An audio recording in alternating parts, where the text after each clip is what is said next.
Bagian 30, Kemarahan Elena.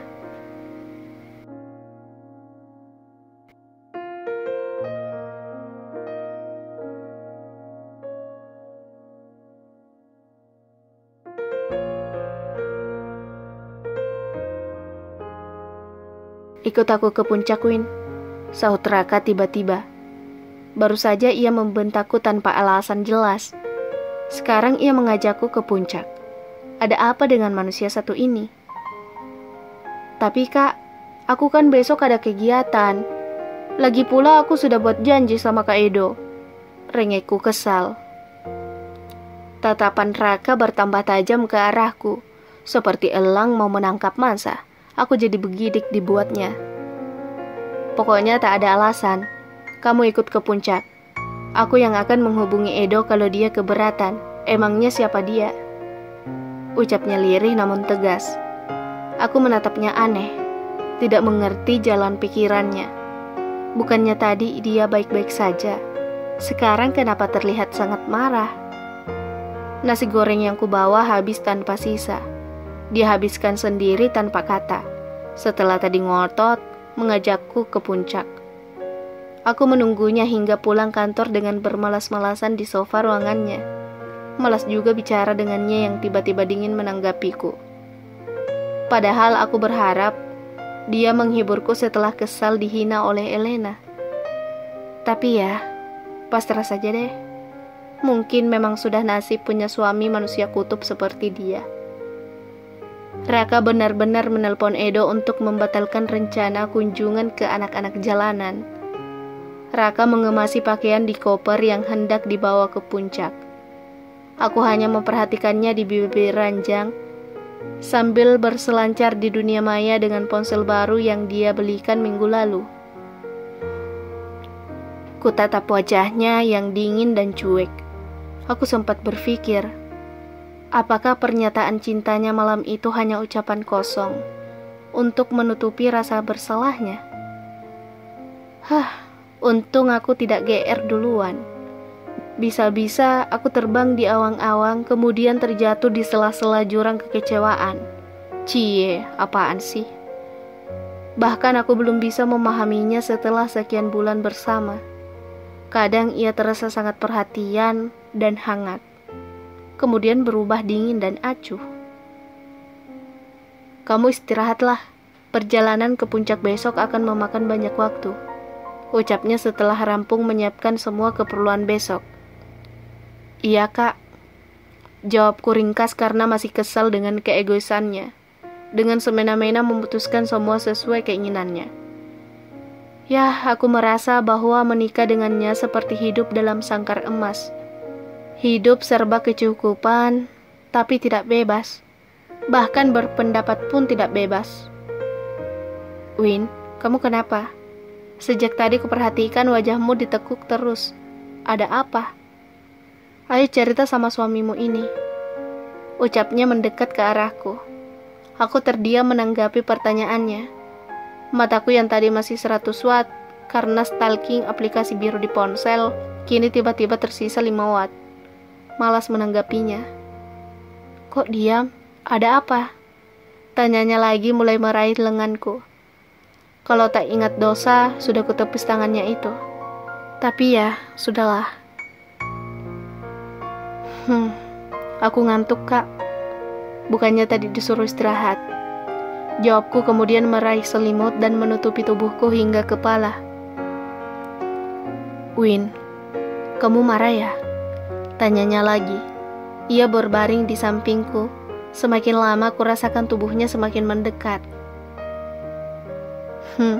Aku ngantuk, Kak. Ku jawab ringkas pertanyaannya. Seharusnya ia mengerti perasaanku. Begitu saja membatalkan janji, rasanya nyesek. Tiba-tiba ia melingkarkan tangannya di tubuhku. Aku tersentak. Apa-apaan dia? Jangan-jangan, tidak. Win, apa tidak sedikit pun perasaanmu itu ada untukku? Ucapnya lirih. Jantungku dibuat berirama tak menentu. Apa yang merasuki pikirannya saat ini? Win, apa salah jika aku menginginkan istriku sendiri? Ucapnya lagi semakin mengeratkan pelukannya. Aku seperti sesak nafas. Denyut jantungku seolah irama dangdutan hajatan kampung. Dak-dikduk tidak karuan. Aku menghela nafas berat. Keringatku bercucuran membasahi piyama tidurku. Kenapa setiap Raka menyentuhku aku jadi seperti ini? Bagaimana aku bisa menunaikan kewajibanku sebagai istri? Baru memelukku saja berasa mau pingsan. Win, kamu tidak apa-apa kan? Raka meraba keningku yang basah oleh keringat. Ia sedikit panik melihatku dalam keadaan seperti itu. Win, kamu sakit ya? Sahutnya bangkit dari tidurnya. Nafasku terasa sesak. Entah karena marah atau karena tegang, karena tindakannya memelukku secara tiba-tiba. Entahlah. Aku juga tak tahu harus berkata apa atas pertanyaannya.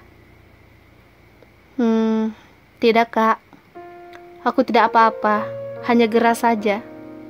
Itu yang keluar dari mulutku. Kulirik wajahnya yang menatapku dengan tatapan khawatir. Tidurlah kak. Besok kan mau ke puncak. Ucapku lagi menyembunyikan kegugupanku. Perasaan apa ini? Kenapa begitu gugup? Debaran jantungku semakin berdegup kencang. Buka saja jilbabmu, Win. Apakah selamanya kamu akan bersikap seperti ini? Pertanyaan itu seakan menembus jantungku. Apakah Raka benar-benar tidak ridho atas apa yang kulakukan ini? Bahkan, Edo sudah melihat rambutmu. Tapi kenapa aku yang suamimu tidak boleh? Sahutnya kemudian berbalik membelakangiku. Dek. Seakan jantungku diremas oleh kata-katanya. Serasa malaikat-malaikat di langit mengutukku karena telah mengabaikan keinginan suamiku. Tapi apa yang harus aku lakukan? Aku belum siap. Bahkan, untuk memperlihatkan rambutku saja aku malu. Apa yang dikatakan Raka benar. Orang lain sudah melihatnya. Tapi kenapa terhadapnya aku malu?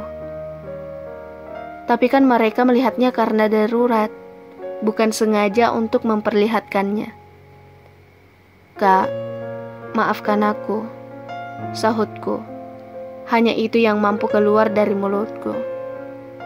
Aku menangis, entah sedih atau apa. Tak dapat kurapalkan perasaanku sekarang. Yang ku tahu hatiku sedih melihat Raka kecewa. Aku merasa bersalah telah membuatnya marah. Aku mengusap punggungnya. Rasa bersalahku menuntunku untuk meraih tubuhnya berbalik ke arahku. Kak, maaf. Ucapku menatap matanya kemudian mengedip-ngedipkan mataku beberapa kali. Persis Upin Ipin saat minta maaf pada Kak Ros. Hahaha. Raka tersenyum menyaksikan tingkahku seperti itu.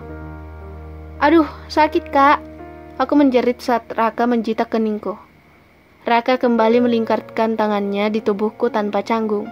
Semakin erat malah. Aku tak kuasa menolaknya. Sudah dinikmati saja.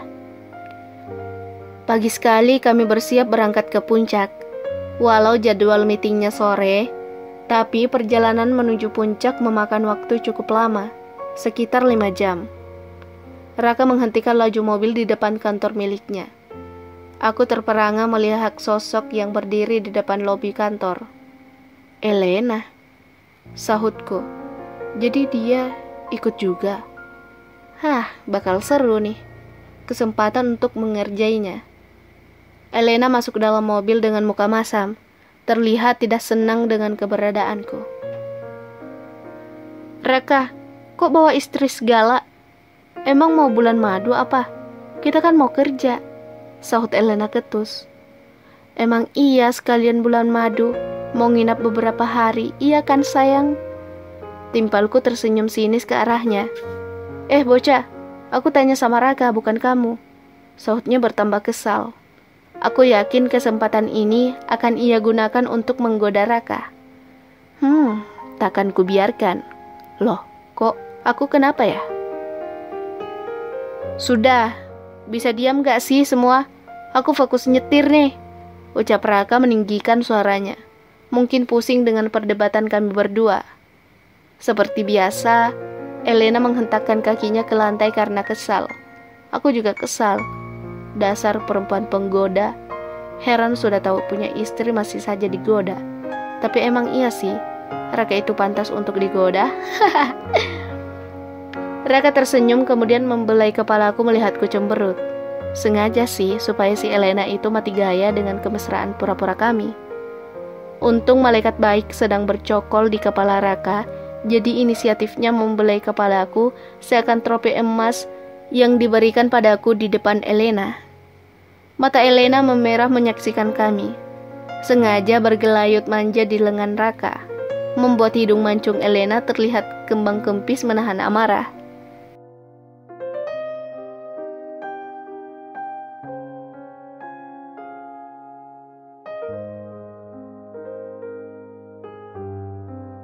Bersambung.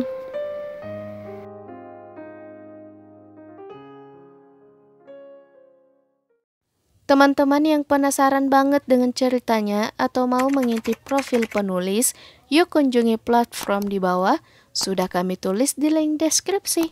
Dan jangan lupa subscribe, like, and comment YouTube kami juga, agar kami tambah semangat mengupdate video di YouTube. Terima kasih, wassalam.